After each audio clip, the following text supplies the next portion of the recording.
moment in the Beatles' long arc of evolution was described by John Lennon as a point where the group had their rough, thrilling edges softened.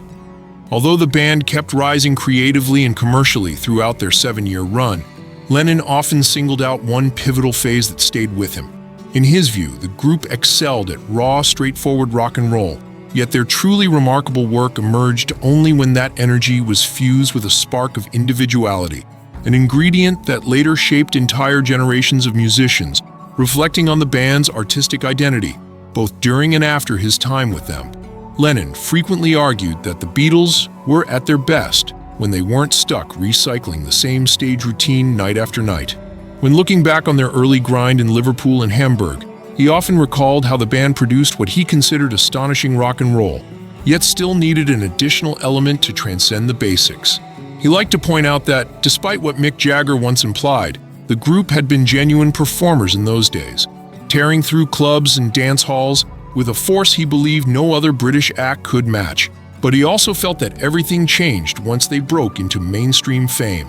As he remembered it, the polish their manager Brian Epstein encouraged, complete with coordinated suits, helped them skyrocket in popularity, yet in the process stripped away part of what made them musically dangerous. He believed they had compromised themselves, insisting that the music had already begun to lose its vitality before they even started their theater tour across Britain. The band, he said, was already feeling creatively drained, partly because they were forced to shrink their usual hour-long sets into a tight 20-minute package that had to be performed identically every single night for Lennon. That shift marked something irreversible. He often said that the group's musical spirit effectively died under the pressure of relentless touring. From his perspective, that period halted their growth as musicians because they worked themselves to exhaustion simply to uphold their fame. He felt that this was the moment their artistic development froze. Both he and George Harrison, he noted, tended to share the same sentiment. They longed for the club days, when the band actually played music rather than repeating a brief showcase for massive crowds. Only later, once they abandoned touring, did the members evolve into highly skilled recording artists. Lennon believed this happened because they were all capable individuals who could thrive in any medium when given room to create something meaningful. To him, losing those edges also meant confronting a deeper truth.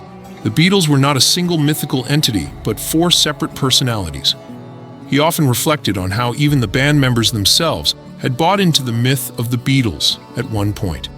He would describe how the group had begun simply: he met Paul McCartney, invited him to join his band, George Harrison came aboard, and eventually Ringo Starr completed the lineup. In Lennon's telling, they were just a band that happened to become extraordinarily big. He repeatedly insisted that their finest work was never captured on tape, residing instead in the unrecorded moments of their early, unfiltered years.